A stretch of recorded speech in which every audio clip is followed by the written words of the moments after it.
Welcome to Subramani. Uh, what works in this country is giving examples from cinema. So let me give you an example. When we were in school, there was a movie called Jai Santoshi Ma, which became a big hit. I'm sure it was a low budget movie, no special effects, no nothing, but it became such a big hit that all girls started fasting on Fridays to get a good husband or whatever it was, right? So it had a huge impact on the huge social impact. Of course, it must have made good money for the producer, for the director, whoever, and the actors. I don't remember any of the actors, but I remember seeing that movie. It was a big hit. There's no doubt about that.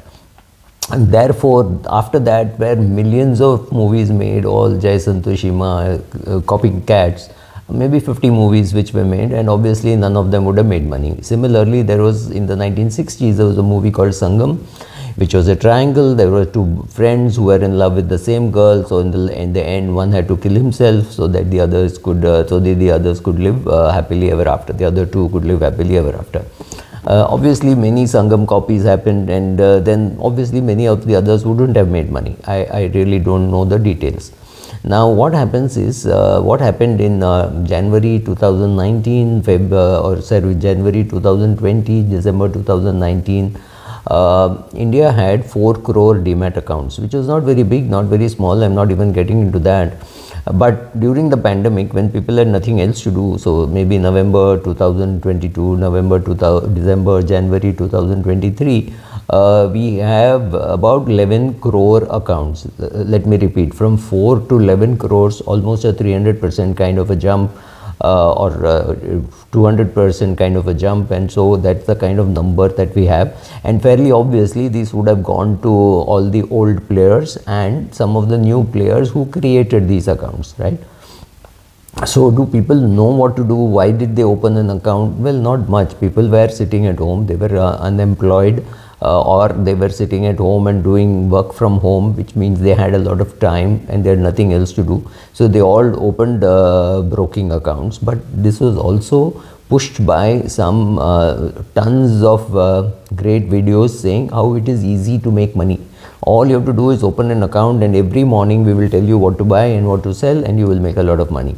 So so going back to the Bhagavad Gita, Bhagavad Gita actually says that a guy being able to talk will become the expert tomorrow. So a guy just knew how to talk. In fact, there are ads which says, I have 13 years experience in equity markets. 13 years experience actually means nothing. 13 years experience really means nothing. 13 years experience, the market has gone up, you have one side view of the market. Yes, there have been small falls in the market, but that doesn't really count, right? So if you have got, say, 40 years experience, it means you have seen a long bear run and a long bull run. Now here are people who believe that the market is one long bear run with very short, harsh and cruel bear market. So it will be a 3-month bear market or a 6-month bear market or an 8-month bear market, and these people become experts and they say, just keep doing your SIP, then your money will grow. One lie. Second line is, of course, that we will tell you every morning what to buy and what to sell, and if the share does not do well, just keep doing an SIP in that share. So if it is Asian Paints, ITC, HDFC Bank, Hindustan Unilever, doesn't matter, just do an SIP and you can't go wrong. Over 10 years in Hindustan Unilever, you made 18% return or 24% return. I'm just giving numbers, I'm just throwing numbers, don't trust them. And therefore you cannot go wrong. So then all the behavioral biases and all that is completely ignored, conveniently ignored, and people have been pushed into it. What has happened is, therefore, money making looks very easy and simple, and everybody says, oh, I am also here to make money. Then they come and ask amazing questions like, kitna banega isme, kitna degi? And the question is, when you say you don't know, they say, oh, you will say it only if I pay your fees. You're so proud, you're arrogant, whatever. So I quite enjoy the process of seeing what is happening, and it would have been very enjoyable but for the fact that so many people are losing money. SEBI came out with a report recently saying that 89% or 90% of people lose money, and I think it is wrong. It could be a number which is actually higher. The losses may not be visible always to the regulator and to the broker himself. You do not know where they are making losses, where they are making profits, whose shares they are selling, and how they are funding the losses. When you do not know all that, you really do not know how many people are making money. Have these people seen a, let's say, a 5-year bear market? I don't think today anybody has the capacity to sit through a 5-year bear market. Not even the Prime Minister, not even the RBI governor, because if the market were to fall, immediately they would say, oh, we have to reduce interest rates, we have to do this, we have to do that. I do not know what is going to happen. It could be a very painful process ahead of people trying to recover some of the money which is lost. PSU banks, generally PSUs which made no money last 10 years, suddenly they are making money this year, right? So you could be caught with all PSUs and suddenly find one day that PSUs are out of favor. Any of these things could happen. Is it dangerous for what is happening in the market? What happening in the market? Is it dangerous?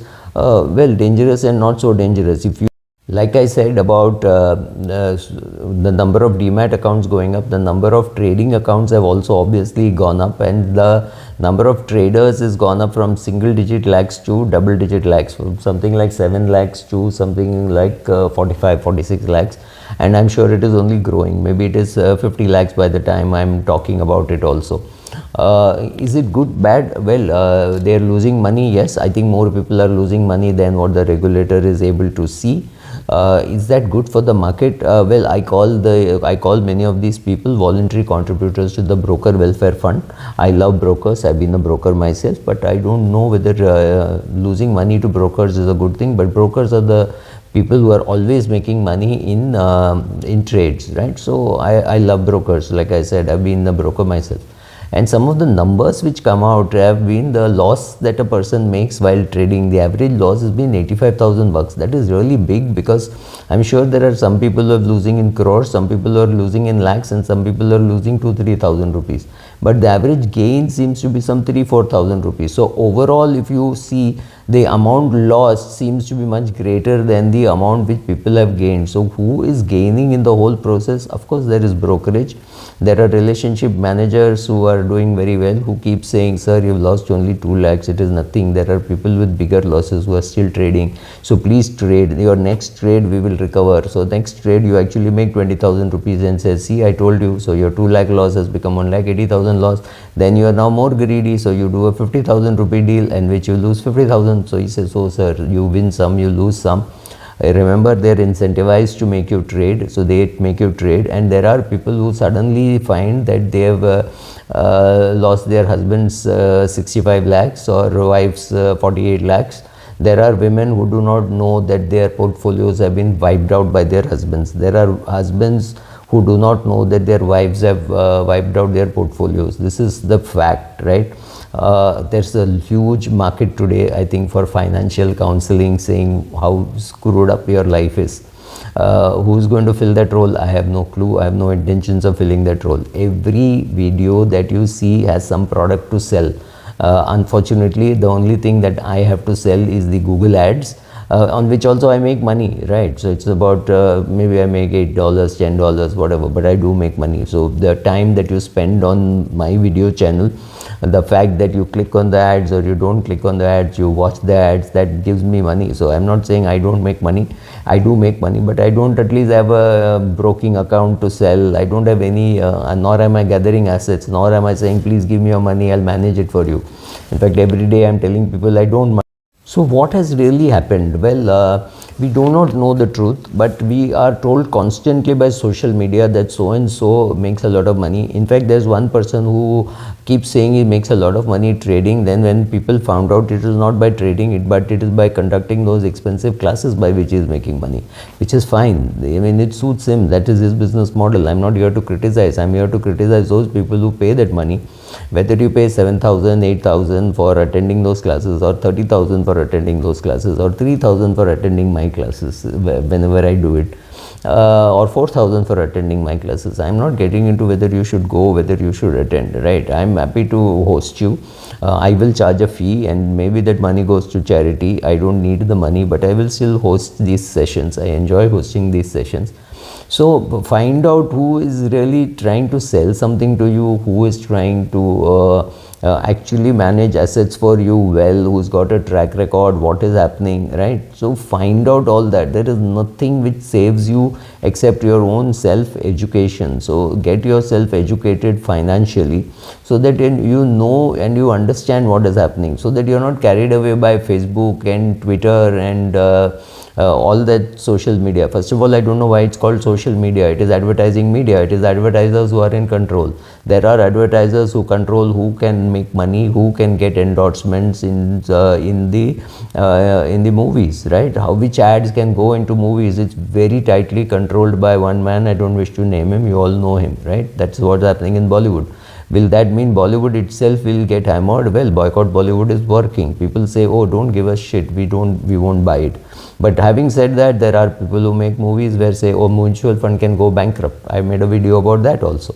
So yes, be careful about what you're watching on media, what you're seeing, what you're hearing, and don't think it is so easy to make money. Yes, occasionally you can make money. Maybe you can make money for 2-3 years. It's like I keep saying this, giving this example.